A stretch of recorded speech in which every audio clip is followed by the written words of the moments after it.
Oke, kita langsung mulai saja.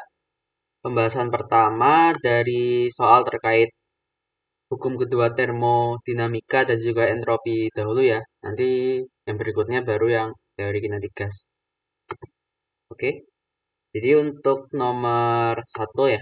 Nah, nomor satu ini aku gabung ya, biar jadi satu antara mesin kalor dan mesin pendingin. Jadi nanti digabung ya, kedua mesin itu. Tapi yang pertama di sini mesin kalornya dulu ya. Jadi mesin kalor ini untuk pembangkit listrik. Operasi pada suhu reservoir panas dan dinginnya sudah dikasih ya. Nah, ingat kalau mesin kalor ya, itu pakailah satuan Kelvin untuk suhu ya. Jangan sampai pakai derajat Celcius. Nah, lalu efisiensi mesin itu 60% dari efisiensi mesin Carnot ya. Karena ya secara teori kan memang untuk mesin kalor yang beroperasi antara dua suhu reservoir ya, tinggi dan panas, tinggi dan rendah ya, atau dingin, panas dan dingin, itu efisiensi maksimum adalah mesin Carnot ya. Efisiensi mesin Carnot yang 1 min TC per TH ya. Nah, itu maksimumnya. Dan mesin apapun yang bisa dibuat itu nggak akan bisa lebih dari mesin Carnot ya. Di sini contohnya adalah 60% dari mesin Carnot. Oke, dari sini kita ditanyakan yang pertama, daya yang dihasilkan mesin apabila daya dari pembakaran itu 2 kilowatt ya. Jadi mesin Carnot itu kan konsepnya adalah kita memberikan kalor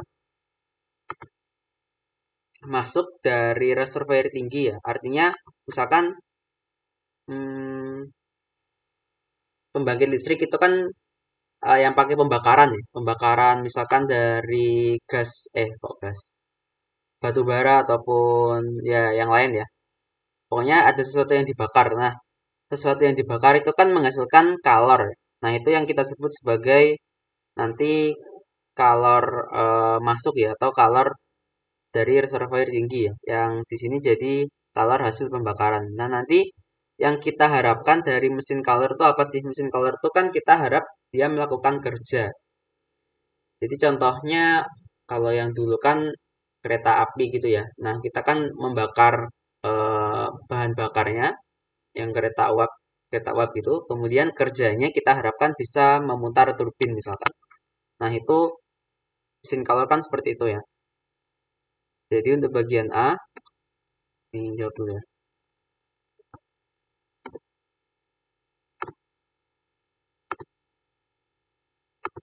Nah, yang pertama di sini kan kita bisa hitung dulu efisiensi mesin. Jadi efisiensi mesin. Efisiensi mesin itu misalkan E1 gini ya. Mesin. Nah, itu kan berarti berapa nih? 60% dari efisiensi Carnot. Jadi kan 0,6 dikalikan efisiensi mesin Carnot itu 1 minus temperatur yang rendah ya. Jadi 20 tambah 273 ini dibagi temperatur yang tingginya adalah 350 plus 273. Nah, ini bisa dihitung aja pakai kalkulator ya. Jadi kan 0,6 dikalikan 1 minus 293 per 350 plus 273. Nah, ini hasilnya kira-kira 0,32 gini. Oke, itu efisiensi mesin. Kemudian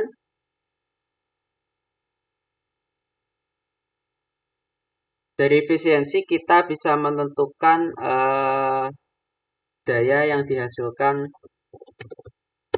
oleh mesin color. Nah, sebenarnya efisiensi itu yang sederhananya gini. Yang di atas itu adalah apa yang ingin kita dapatkan ya. Yang ingin kita dapatkan itu kan mesin kalor itu kan kita ingin mendapatkan kerja ya. Nah, kemudian dibagi dengan apa yang kita butuhkan. Sorry, W itu kan yang kita butuhkan, yang dibagi apa yang kita perlukan supaya mesin itu bekerja. Maksudnya kalau mesin kalor itu kan tentu aja perlu kalor pembakaran ya. Jadi kalor tinggi, kalor kalor tinggi ya, pH. Jadi efisiensi itu nanti apa yang kita inginkan, yang kita inginkan itu yang di atas itu kerja, kemudian yang di bawah apa yang kita perlu berikan ke mesin supaya bisa bekerja, yaitu kalor tinggi ya, kalor di reservoir tingginya. Nanti yang di mesin pendingin kita juga bisa pakai konsep yang sama ya, biar nggak kebalik ya. Apakah W per Q atau Q per W, Q-nya pakai QH atau QL. Nah, dari sini sama aja ya, karena efisiensinya itu konstan ya. Maka ini rasio kerja atau kalornya itu sama aja rasio dayanya.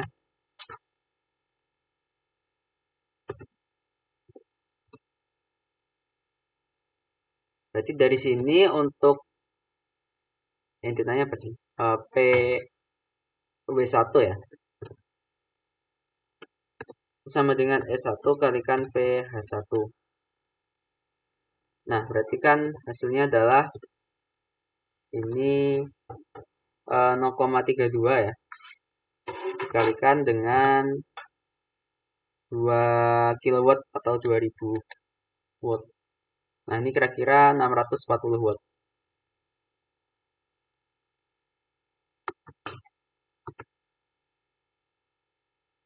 Jadi mesin kalor ini bisa menghasilkan kerja sebesar ini ya.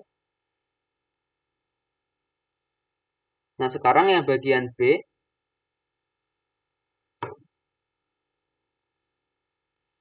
Bagian B apabila mesin kalor ini sedikit rusak ya. Sehingga reservoir suhu dinginnya naik menjadi 35 derajat Celcius ya. Tentukan daya dari pembakaran yang diperlukan untuk menghasilkan daya sebesar hasil pada bagian A. Jadi dari sini PW-nya PW1-nya sama, pakai yang 640, tapi di sini nanti QH-nya beda ya, atau pH1-nya bakal beda. Nah, karena kita diberikan temperatur yang baru ya, maka yang perlu kita kerjakan pertama adalah mencari efisiensinya.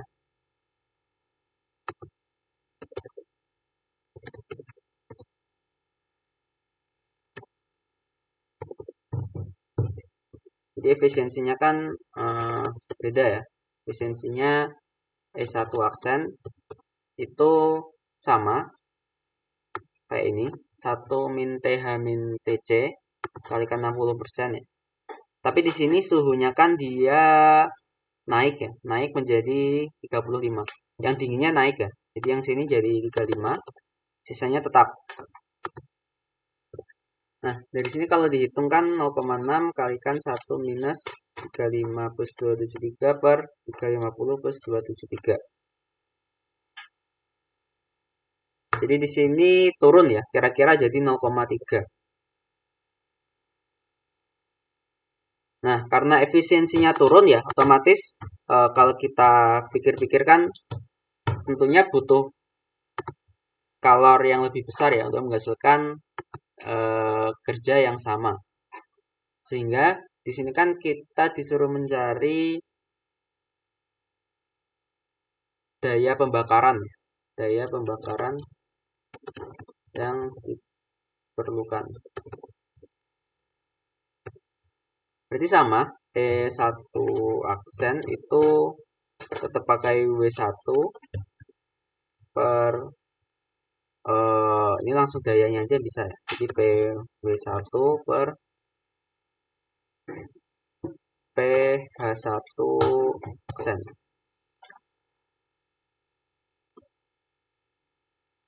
Nah, Dari sini kan berarti tinggal pH1 aksen ya.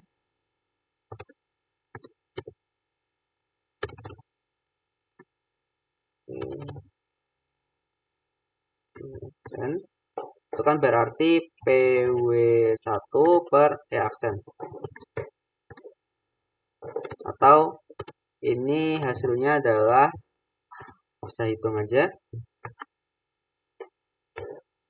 640 ya. Dibagi 0,3.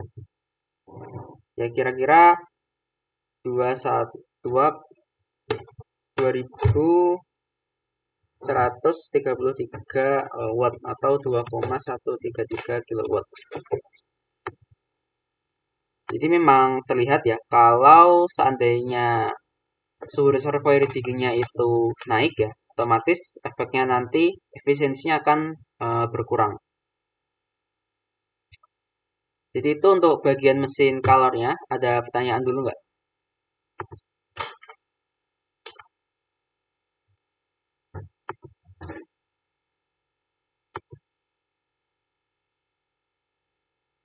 Sebenarnya kalau mesin Carlor tuh nggak jauh-jauh dari mesin efisiensi mesin Carnot ya.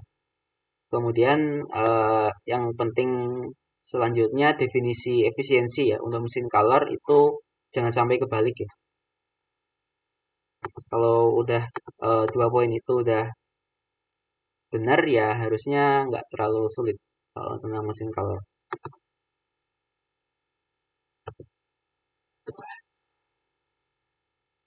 Kalau sudah, sekarang kita lanjutkan ke mesin pendingin ya. Jadi sekarang mesin kalornya itu kembali normal, suhunya yang awal tadi ya, sudah diturunin lagi. Kemudian di sini kerja yang dihasilkan mesin kalor, jadi yang 640 watt ini, itu akan masuk ke mesin pendingin.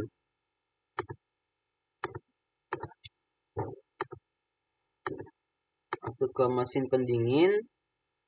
Kemudian, nah di sini reservoir dinginnya dipertahankan minus 5 derajat Celcius ya. Jadi misalkan mesin pendingin ini buat freezer ya untuk mendinginkan makanan ya. Itu kan diperlukan suhu di bawah 0 derajat Celcius supaya jadi es batu kan ya airnya. Bisa tetap jadi es. Jadi anggap aja mesin pendinginnya ya buat freezer ya. Nah, ada koefisien performansi ya atau ya ada yang pakai COP ya atau K juga boleh. Nah, ini 50% dari koefisien performansi apabila menggunakan siklus Carnot. Nah, lalu di sini diberikan supaya mesin pendingin dapat bekerja, maka kalor sebesar 450 Joule harus dipompa keluar tiap detik. Ya, artinya dayanya ya 750 watt ya. Kan 750 Joule ini per detik ya. Jadi P itu kan W per T ya. T-nya ada 1 detik ya artinya 750 ini sama aja 750 watt. Jadi dari pernyataan ini kita ditanya suhu reservoir panas dari mesin pendingin dalam Celcius ya supaya mesin pendingin dapat bekerja. Oke. Nah, yang perlu kita hitung pertama adalah koefisien performansi dari mesin pendingin. Aku sebut K aja ya. Jadi kan ini kan K2. K itu, nah analoginya seperti tadi ya. Kalau di efisiensi mesin kalor, itu kan apa yang kita inginkan itu adalah kerja dibagi apa yang kita perlu berikan ke mesinnya, yaitu kalor reservoir panas atau reservoir suhu tinggi. Nah, di sini juga sama ya. Jadi rasio antara apa yang ingin kita dapatkan ya. Nah, mesin pendingin itu kan kita ingin supaya kalor dari reservoir dingin itu dipompa keluar kan. Jadi kan misalkan kita punya kulkas gitu ya. Nah, kita kan ingin supaya kalor yang ada di dalam kulkas itu dipompa keluar, supaya yang di dalam kulkas itu bisa suhunya bertahan ya dingin ya. Berarti yang kita inginkan itu adalah reservoir rendah ya, yaitu QL2. QL2. Nah, kemudian apa yang kita perlu berikan? Nah, kalau di eh, mesin pendingin ya, kulkas ya, kan buat nyala perlu perlu listrik kan. Kalau nggak ada listrik nggak bisa nyala kan. Nah, listrik itu sebenarnya dia menyumbang kerja. Jadi supaya mesin ini dapat bekerja, kita harus memberikan kerja ke mesinnya. Jadi yang kita perlu berikan ke mesin adalah di sini kerja. Jadi ini definisi koefisien performansi dari mesin pendingin ya, yaitu kalor reservoir dingin yang ingin kita pompa ya, kita buang ke reservoir panas dibagi dengan kerja yang kita perlu berikan ke mesinnya. Berarti kan dari sini sama aja kayak tadi ya. Ini bisa diganti daya, ini nggak bisa diganti daya.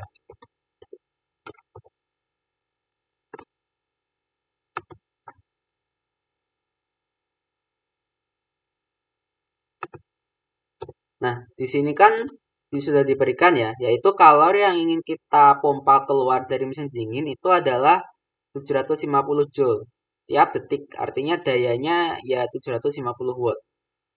750 dibagi daya dari kerja yang kita berikan itu kan tadi ya berasal dari mesin panas yang di bagian pertama sebesar 640 watt. Jadi di sini dibagi 640. Nah, ini sama dengan 50 per 640 kira-kira 1,17.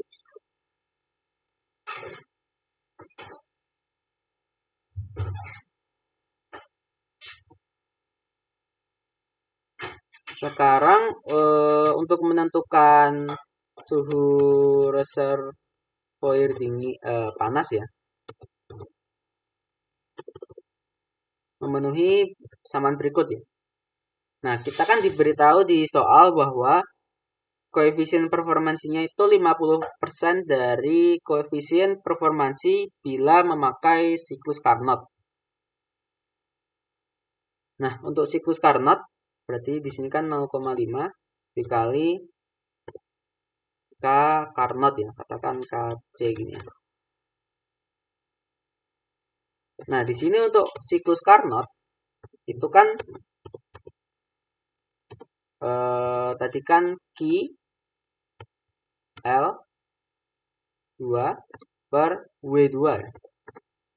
Nah, W itu kan sama aja kalor yang tinggi dikurangi kalor yang rendah. Nah, yang ini masih berlaku umum. Kemudian khusus mesin Carnot, kalornya akan sebanding dengan temperatur mutlaknya. Jadi di sini bisa diganti TL2 per TH2 min TL2. TL2. Jadi persamaan yang terakhir ini adalah koefisien performansi apabila mesinnya itu bekerja berdasarkan mesin Carnot ya. Yang mana kita tahu tidak mungkin pakai mesin Carnot kan untuk mesin-mesin yang real yang benar-benar ada. Jadi pakai aja di sini K2 itu 1,17 ya. Atau tulis K2 dulu aja. Sini 0,5 kalikan ini ya. Di sini kan TL2-nya sudah tahu ya, tinggal mencari TH2 kan ya. Berarti di sini kan ya ini tinggal matematiknya aja. 2K2 ini kalikan TH2 min TL2 sama dengan TL2.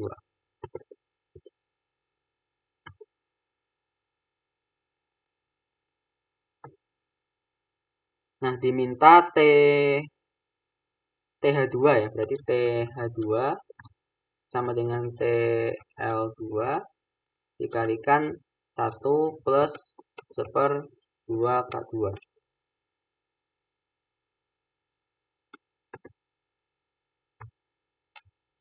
Benar nggak?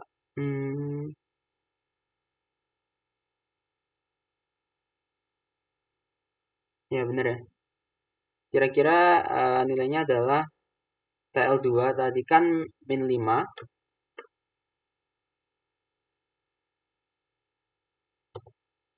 Min 5 tambah 273 ya. Ingat ke Kelvin. Ini dikalikan 1 plus 1/2 kali 2 kali 1,17. Berarti TH2 sama dengan dalam satuan Kelvin ya. Jadi kan 273 min 5 dikalikan 1 plus 1/2 kali 1,17.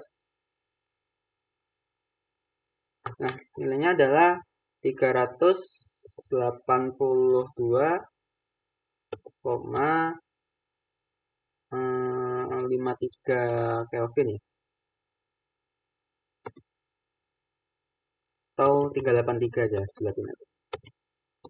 Nah, diminta dalam Celsius ya, tinggal konversi aja. Jadi TH2 itu dikurangi 273 ya. Kira-kira 383 kurangi 273 110 derajat Celcius.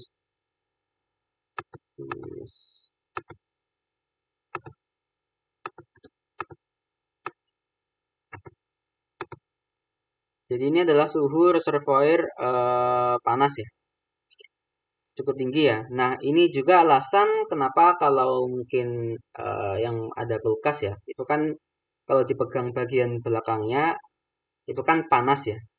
Padahal kulkasnya dingin ya. Ya karena yang di belakang itu adalah reservoir dingin, reservoir panasnya.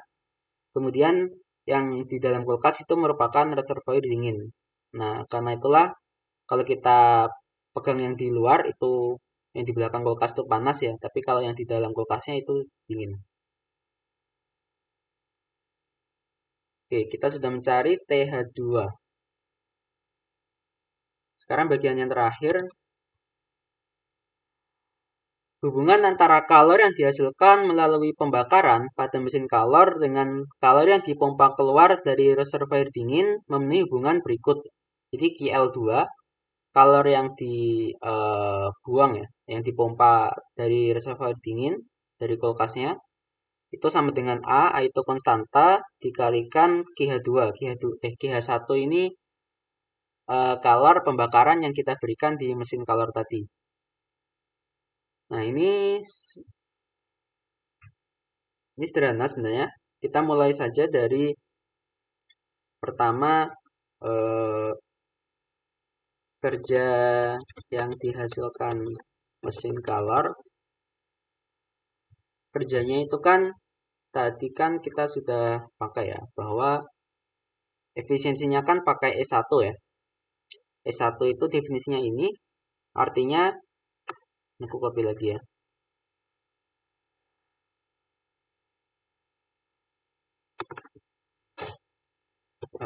W1 itu sama dengan E1 kalikan Ki H1.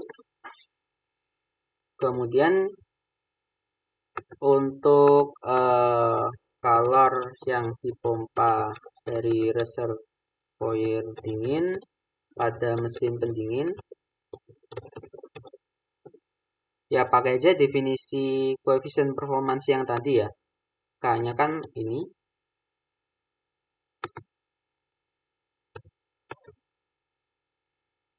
Artinya L2 itu sama dengan K2 kalikan W2. Nah, K2-nya sudah ada ya. W2-nya itu kan sama dengan W1 ya. kan mesinnya digabung ya.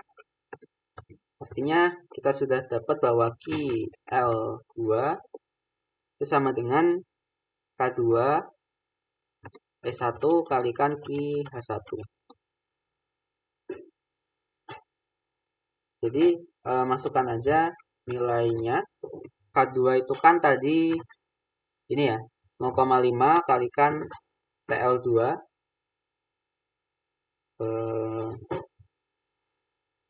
min 5 plus 273 dibagi, oh kenapa dihitung lagi, kan udah hitung. Tadi udah dihitung ya, K2 nya itu kan 1,7, yang ini ya, 1,17 sorry. Jadi 1,17 dikalikan E1-nya tadi kan sudah dihitung juga ya. Berapa ini? E1 yang awal 0,32 kalikan IH1. Nah, ini kan 1,17 dikalikan 0,32 hasilnya 0,37.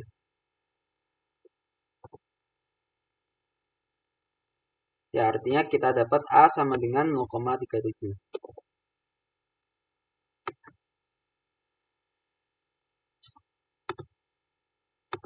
Nah, itu untuk yang nomor 1 udah selesai ya. Ada pertanyaan dulu nggak sebelum dilanjut?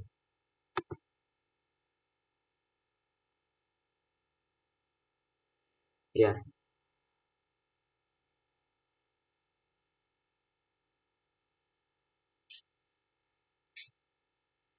eh, putus-putus maaf.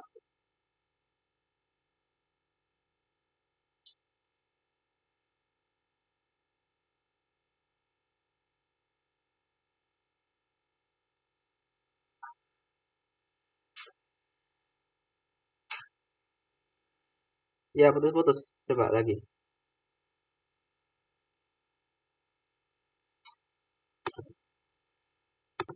Oh, ini ya, H sama L ya. H itu high ya, L itu low. Maksudnya high itu di sini menandakan reservoir yang temperaturnya lebih tinggi, H. Kemudian yang L itu reservoir dingin, artinya yang temperaturnya lebih rendah aja. Ada yang pakai apa QC sama QH, itu juga bisa hot sama cold atau high sama low bisa. Intinya kalau bekerja antara dua reservoir ya, tandon panas itu kan ada suhu yang lebih tinggi sama yang lebih rendah. Itu dibedain aja. Bisa pakai H sama L, tinggi dan rendah, atau H sama C ya, tinggi dan hot and cold ya, panas dan dingin ya. Jadi itu H sama L-nya.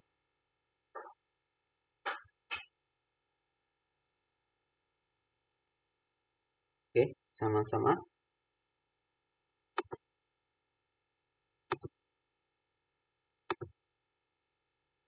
Kalau sudah tidak ada pertanyaan, bisa dilanjutkan ke nomor 2. Nah, variasi soal tentang efisiensi itu ada juga yang dia memakai siklus ya. Siklus biasanya kalau masih Visda 1 itu yang banyak dipakai adalah siklus PV ya. Jadi sumbu Y-nya itu tekanan, sumbu S-nya itu volume. Ini kalau belajar lebih lanjut lagi akan ketemu diagram lain ya. Misalkan apa TS ya. Tapi itu T sama entropi juga ada, tapi sementara kita pelajari yang P sama V dulu. Nah, ini sebenarnya mirip atau sebenarnya sama sih ya, sama soal yang kalau ada yang udah nonton tuh yang tentang hukum satu termo itu prosesnya mirip ini, cuma agak beda yang ditanyain. Nah, di situ aku udah ngasih penurunan yang detail ya untuk mencari kalor ya, pakai hukum satu termonya. Jadi kalau mau yang lebih cara lebih panjang itu bisa cek yang pembahasan yang hukum satu termo. Kalau yang di sini nanti kalornya itu aku akan pakai cara yang lebih cepat ya, pakai kapasitas panas nanti. Jadi kan ada satu proses antara T1 dan T2 ya, dua reservoir. Nah, di sini gasnya punya CV-nya 3/2 NK. Jadi kan dari sini kelihatan bahwa ini gas yang monoatomik ya. Karena derajat kebebasannya kan 3 ya, 3/2. Kemudian siklus ya. Kalau mesin itu prosesnya harus siklik ya, artinya harus kembali ke posisi awal kayak gini ya. Nggak bisa cuma A ke C langsung C kemudian C ke B, itu bukan mesin ya, siklus mesin ya. Harus muter ya kalau siklus mesin. Jadi muternya kotak seperti ini. Kalau kotak sebenarnya gampang ya, antara isokorik atau isobarik, cuma itu aja. Nah, di sini diketahui P2 itu 2P1, kemudian V2 adalah 2V1 ya. Oke, di sini yang pertama kalor dan entropi ya. Kita suruh menghitung tiap lintasan. Jadi AC, CB, BD, DA. Kalau soal yang seperti ini memang biasanya ditanya itu per lintasan. Ini kan ada 4, jadi nanti bisa aja ditanya 4 lintasan ini kalor, kemudian kerja, entropi dan segala macam bisa ditanyain semua. Yang Mas tahun lalu itu dia kalau nggak salah ada 3 lintasan ya untuk siklusnya. Jadi ini ya variasinya seperti itu.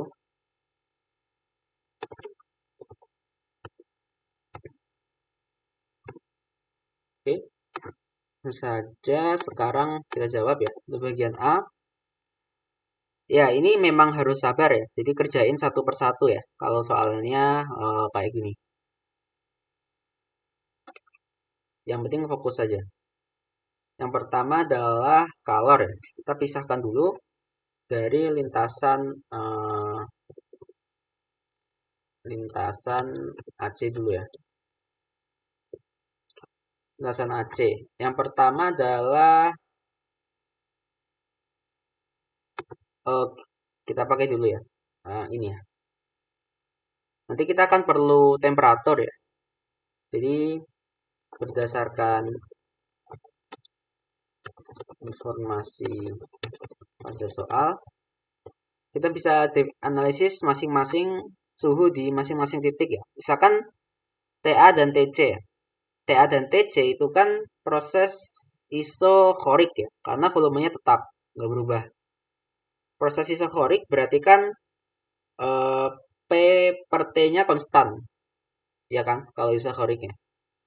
Jadi kalau P per T konstan ya, kalau P-nya itu 2 kali lipat ya, P2 kan 2 kali P1. Artinya nanti suhunya juga 2 kali lipat ya. Jadi TC itu sama dengan 2T1.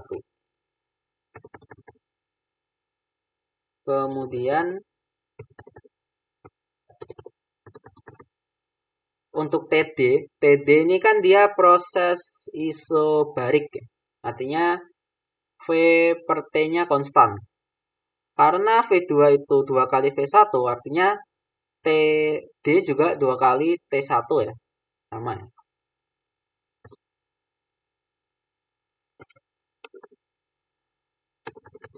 Yang terakhir adalah TB. TB kita bisa pakai eh, lintasan CB ataupun BD ya. Misalkan pakai CB. CB ini kan isobarik ya. Isobarik berarti kayak tadi ya. V per T-nya konstan. Kalau VB-nya ini kan dia 2 kali V1 ya. V2 kan. Artinya TB itu 2 kali TC ya. Nah, karena TC itu tadi udah 2 kali T1, berarti TB-nya 2 kali 2. Di sini dapat 4 T1.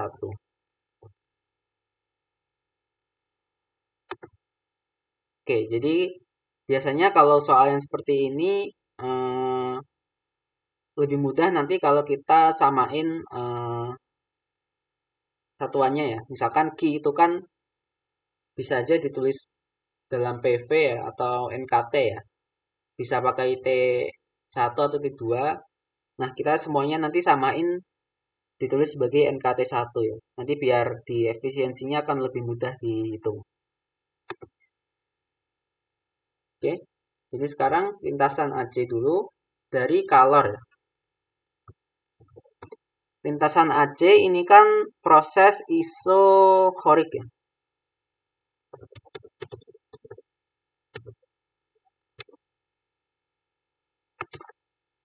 Proses isokorik berarti kan untuk isokorik ya, QAC lebih cepatnya kalau gas ideal ya. Kalor itu kalau isokorik ya CV kalikan delta T. Jadi kapasitas panas pada tekanan konstan ya, volume konstan ya, karena isokorik dikalikan perubahan suhunya. Jadi di sini kan 5/2 NK dikalikan TC min TA.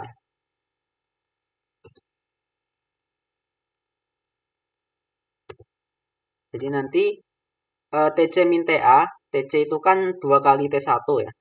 TA itu kan sama dengan T1. Berarti di sini dapatnya adalah 5/2 kalikan 1 ya. Kan 2T1 dikurangi T1 sama dengan T1 ya. Di sini sisa 5/2 NK T1.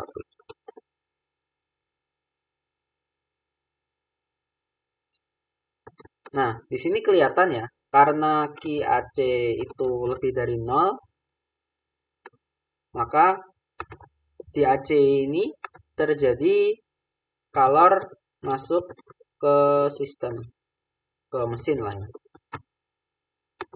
Karena positif ya. Kemudian yang kedua adalah perubahan entropi. Nah, perubahan entropi itu kan delta S ya, sama dengan integral dari dq per T.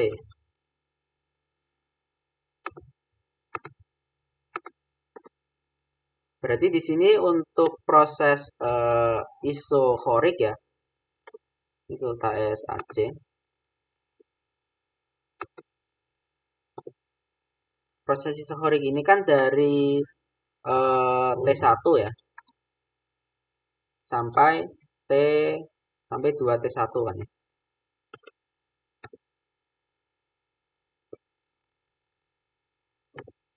Ini T1, ini 2T1.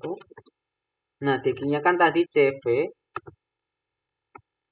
kalikan kalau dq berarti kan pakai dt ya di sini. CV dt per T. Nah, di sini kan berarti kita peroleh CV atau 5/2 NK kalikan len T ya. Jadi kan 2 len dari 2T1 per T1. Nah, di sini sama dengan 5/2 NK kalikan len 2. Oke, ini perubahan entropinya. Jadi ini QAC-nya. Ini S delta SAC-nya. Kemudian sama ya sisanya lintasan, sekarang lintasan AC CB ya. CB ya. Kalor untuk proses iso. Oh, di sini ada yang lupa. Nah, satu lagi, kalau diketahui CV, kita bisa dengan mudah menghitung CP ya. Untuk gas ideal. Untuk gas ideal, maka CP itu sama dengan CV ditambah NK. Ini tergantung ya. Kalau CV-nya itu 3/2 NR ya. Ya nanti CP-nya CV ditambah NR ya. Kalau pakai NK ya pakainya NK. Tergantung soalnya. Jadi di sini sama dengan 5/2 NK. Nah, untuk proses isobarik itu kan berarti pakai CP ya. CP kalikan delta T. Sama. Tinggal beda CP sama CV aja. Nah, CP berarti kan 7/2. CV-nya ini 3 ya, sorry. Ini 3/2. Ini 3/2 juga. Ini 3/2.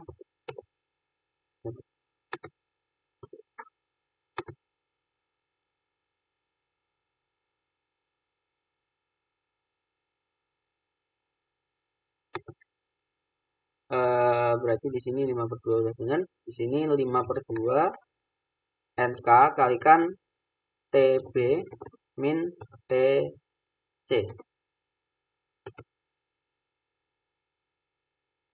Nah, berarti TB itu kan tadi 4 kali T1 ya. TC-nya 2 kali T1 berarti 4 min 2 itu 2. Kalikan 5/2 jadinya 5. 5 NK T1. Sama ya, di sini kita lihat bahwa Q-nya lebih dari 0. Artinya masuk ke mesin.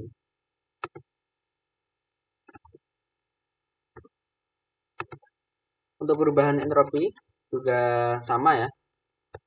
Pakai integral dq per t. Jadi delta S dari CP itu sama ya, integral ini. Mirip. Nah, hanya aja sekarang kita startnya dari 2T1 menjadi 4T1. Di sini pakai CP ya. Sama, di sini kan jadi 5/2 NK ln 4T1 per 2T1. Berarti di sini kan 5/2 NK ln 2.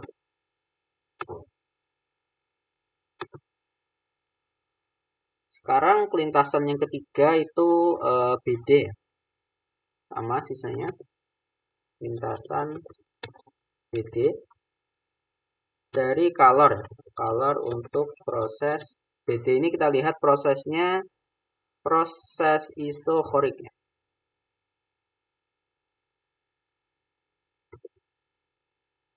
Berarti isochorik nanti pakainya kayak ini ya.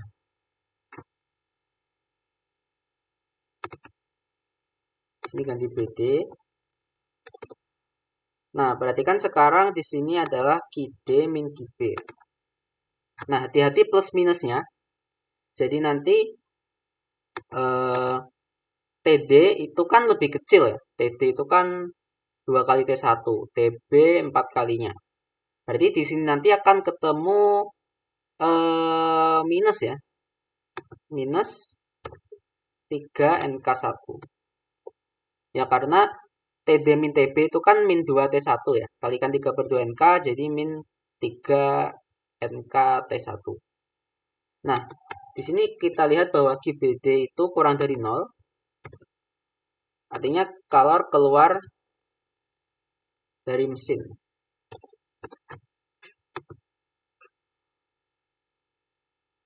Untuk perubahan entropinya sama di sini. Mirip rumusnya. Tinggal kita ganti ini BD. Nah, ini batasnya juga ya. Dari tadi kan awalnya 4T1 menjadi 2T1. Awalnya 2T1. 4T1 menjadi 2T1 ya. Berarti di sini 3/2 NK. Ini ada 2T1 per 4T1. Nah, nanti kan ada 3/2 ln setengah ya. Nah, ln setengah itu kan ln 2 pangkat min 1. Jadi bisa ditulis sebagai minus 3/2 NK ln 2. Ada minusnya ya. Selanjutnya lintasan terakhir. Lintasan DA ya berarti. DA-nya kalor untuk proses isobarik ya. Karena lihat di sini tekanannya itu kan konstan ya, P1 ya. Jadi kita pakai yang di sini.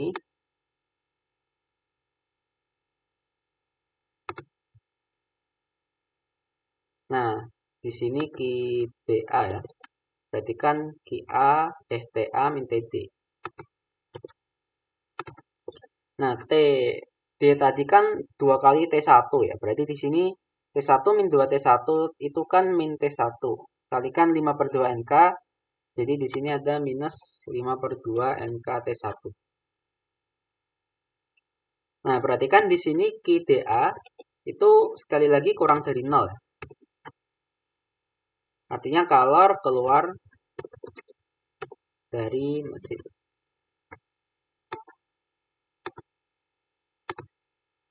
Ya, terakhir untuk perubahan entropinya pakai ini juga bisa ya.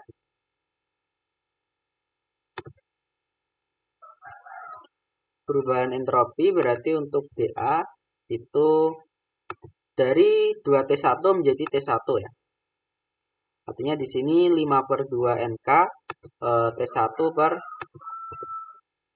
2T1 atau 5/2 NK ln setengah.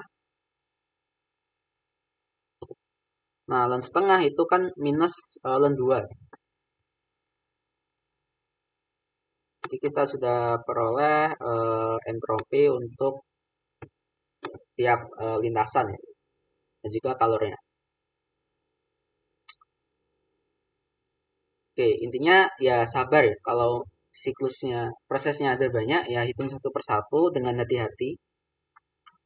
Nanti ya kalau fokus pasti akan ketemu. Selanjutnya bagian B adalah ini ya, buktikan bahwa integral tertutup dari ds sama dengan 0. Nah, ini maknanya sebenarnya ini ya.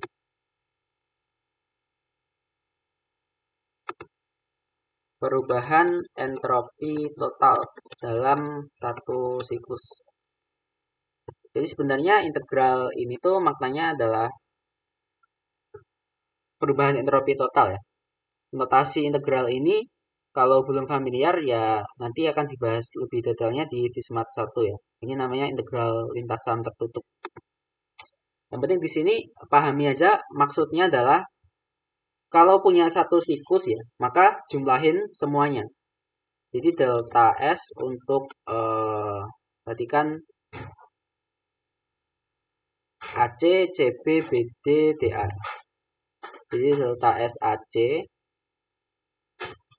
itu jumlahin dengan delta S CB ditambah delta S BD ditambah delta S DA.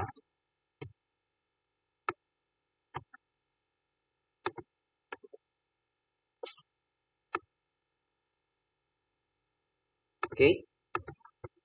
Sekarang ini hitung aja. Atau masukkan aja ya. Kan udah dihitung lagi. Delta S AC. Karena delta S AC kan ini. Kemudian delta S CB ya. Delta S CB itu kan ini.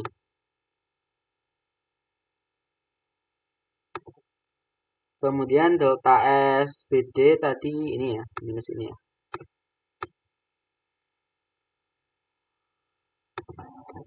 Kemudian delta SDA juga minus ini ya.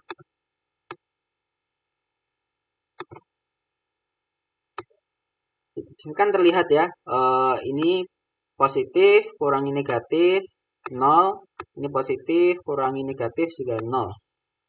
Artinya di sini kelihatan bahwa integral tertutup dari ds itu sama dengan 0. Jadi sudah terbukti ya. Nah, maknanya kalau integral tertutup dari ds itu sama dengan 0, prosesnya adalah proses yang reversible ya.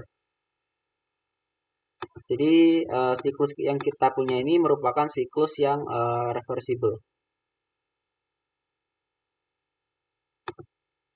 Oke, itu bagian C. Kalau yang terakhir, itu yang bagian B-nya. Yang terakhir, kita suruh menentukan efisiensi mesin kalor.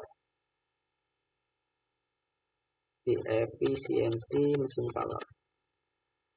Nah, tadi yang di soal pertama kan kita sudah bahas ya, bahwa efisiensi itu mesin kalor itu sama dengan rasio antara W dibagi Ki Ki H atau Ki H.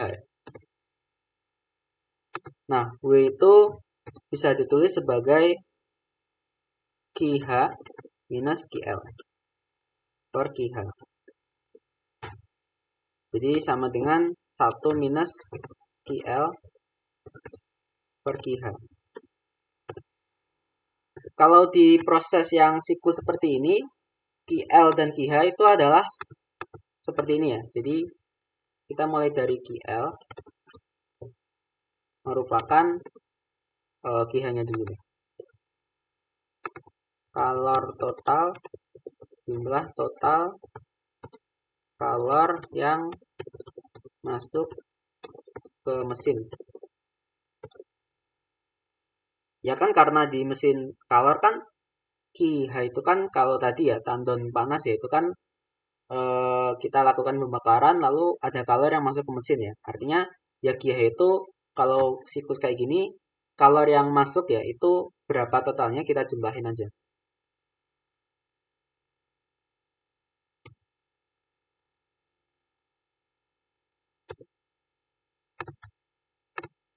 Nah, untuk Ki H berarti cari yang masuk ke mesin ya. Nah, tadi kan kita sudah cari tahu bahwa ada Ki AC sama Ki CB ya. Jadi Ki AC dan Ki CB itu kan positif, positif itu kan masuk ke mesin. Jadi di sini Ki AC ditambah Ki CB sama dengan berapa? 3/2 NKT1 ya. 3/2 NKT1 ditambah satunya 5 NKT1 ya.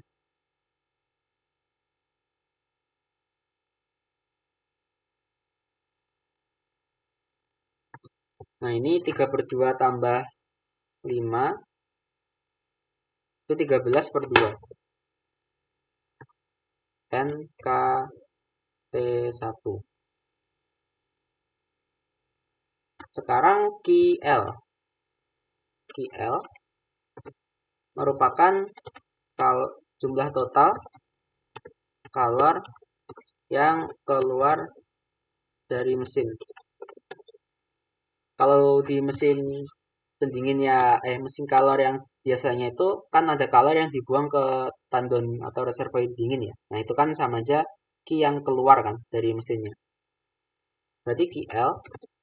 Nah, hati-hati ya. KL ini kan kita lihat kalor yang keluar kan semuanya minus ya. Minus itu sebenarnya hanya menunjukkan keluar masuk ya. Kan kalor itu kan skalar ya. Jadi nggak ada arahnya kan. Maksudnya bukan kayak kecepatan yang plus minus gitu kan. Plus ke kanan, minus ke kiri. Tapi minus plus ini hanya menunjukkan arah ya. Jadi untuk berapa kalor yang keluar, ya kita ambil nilai mutlaknya saja ya. 3 NKT1.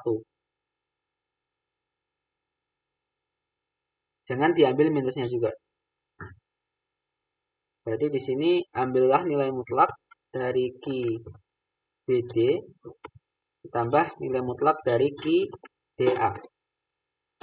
Nah, nilai mutlaknya berarti yang pertama itu kan 3 NKT1 ya. Ditambah yang kedua mutlaknya 5/2 NKT1. Kalau dijumlah, ini sama dengan 3 tambah 5/2, 11/2 NKT1. Berarti sekarang sehingga efisiensi mesin adalah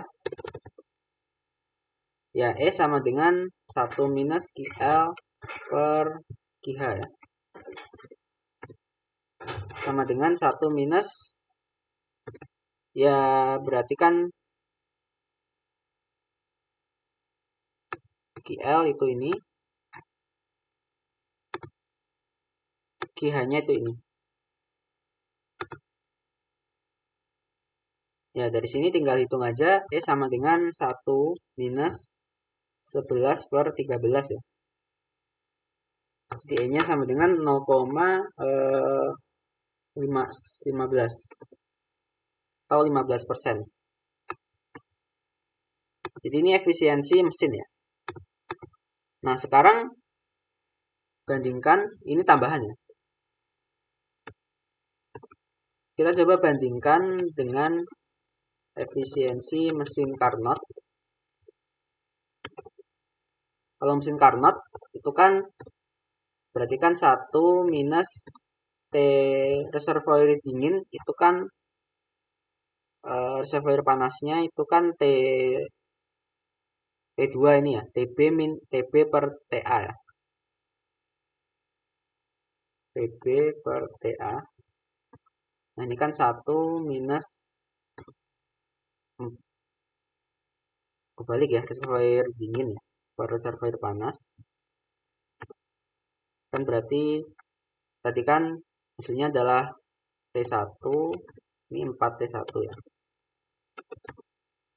Sama dengan 0,25. Jadi perhatikan bahwa E-nya itu kurang dari EC. E Carnot ya. Karena siklus Carnot itu 0,25, yang siklus yang kita bikin ini 0,15. Jadi ya ini menandakan memenuhi hukum kedua termodinamika. Ini tambahan aja ya. Jadi kan hukum dua termo itu berarti kan tidak ada mesin yang lebih efisien daripada mesin Carnot ya, jika bekerja pada dua suhu reservoir. Oke, itu nomor 2. Ada pertanyaan?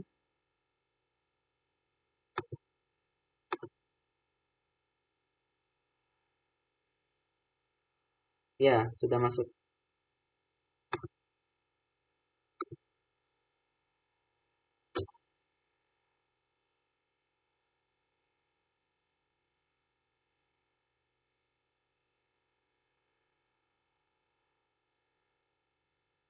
Oke, jadi yang pertama menentukan T ini ya. Nah, sekali lagi kalau detailnya ini bisa cek di yang video tentang hukum 1. Tapi sekilas saja, misalkan kita ingin mencari TC ya. Berapa TC? Nah, kita kan punya proses AC ya. AC ini adalah proses isokorik karena tekanan volumenya nggak berubah. Ini contoh ya, ini contoh aja. Bahkan untuk AC itu kan isokorik ya. Artinya isokorik itu kan berarti tekanannya konstan. Volumenya konstan. Artinya PV sama dengan nRT. nR per V-nya itu konstan. Jadi kan P sama dengan nRT ya. Karena volumenya konstan ya, kita bisa di sini P per T ini nR per V. Nah, kan kita bisa atur seperti ini. Nah, nR per V itu kan konstan ya. Volumenya konstan, lalu jumlah gasnya kan juga nggak berubah ya. Artinya karena ini semua konstan, yang ruas kanan, jadi ya P per T-nya konstan. Nah, P per T konstan artinya ya PA per TA sama dengan PB per TB. Nah, PA itu kan P2 ya. PA itu P1 ya. Jadi kan ini P1, ini TA itu T1 ya. Kemudian ini PB itu kan P2. P2 itu 2P1. Kemudian TB-nya itu kita cari kan ya. Kok TB sih? Ini TC. Sorry. AC kan. Dari sini kan udah kelihatan ya bahwa 1 per TC 1 per T1 sorry, sama dengan 2 per TC. Atau ya TC sama dengan 2T1. Nah, ini contoh ya untuk isokorik AC. Nanti untuk mencari TD lah misalnya, bisa pakai isobarik ya, AD. Nanti caranya sama kayak gini. Begitu pula mencari TB ya, kita bisa berangkat dari titik C ke titik B. Nanti persamaannya juga sama, mirip seperti ini ya, antara isokorik atau isobarik. Itu penentuan TC, TC, TC, TB, dan TD. Apakah sudah jelas sampai sini? Oke. Selanjutnya, konstanta 3/2 atau 5/2. Nah, yang perlu dipahami khusus gas ideal, untuk proses isobarik isokorik itu cara nyari kalornya gampang. Kalau isokorik, ya aslinya kita perlu pakai hukum satu termo. Jadi kalau mau detail silakan pakai hukum satu termo, nanti harusnya ketemunya sama. Nah, kalau isokorik kita bisa langsung Q itu sama dengan CV kali delta T. Dengan CV-nya di sini sudah dikasih ya, kan 3/2 NK. Nah, di sini CV itu 3/2 NK. Kan di sini CV ya, kapasitas panas pada volume konstan. Nah, volume konstan itu kan ya proses isokorik kan. Maka kalau kita cari kalor proses isokorik, langsung aja Q sama dengan CV kali delta T. Ya nanti di sini pakai 3/2. Lalu buat gas ideal, untuk proses isobarik juga lebih mudah ya, karena untuk kalornya tinggal CP kali delta T. CP-nya berapa? Nah, khusus gas ideal, ada relasi bahwa kalau kita tahu CV, kita bisa langsung tahu CP-nya. Tinggal ditambah NK. Misalkan di sini CV-nya itu 3/2, ya nanti CP-nya jadi 5/2 kali NK. Kalau CV-nya itu misalkan 5/2, ya CP-nya jadi 7/2. Dan seterusnya. Jadi kita bisa pakai CP sama dengan CV plus NK untuk menghitung kalor proses isobarik ya. Nanti tinggal Q-nya adalah CP kali delta T. Tinggal seperti ini. Nah, ini kalau ragu, silahkan pakai hukum satu termo ya. Nanti harusnya akan ketemu Q-nya juga seperti ini, sama. Silahkan nanti dicoba. Atau kalau mau lihat pembahasan yang hukum satu termo kemarin, sudah ada juga ya. Silahkan bisa dibaca pembahasan atau dilihat videonya. Bagaimana? Oke, sama-sama.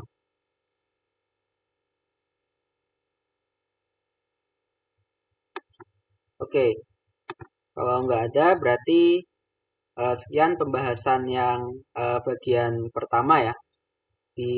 Untuk yang tentang kinetik gas kita lanjutkan di video yang berikutnya.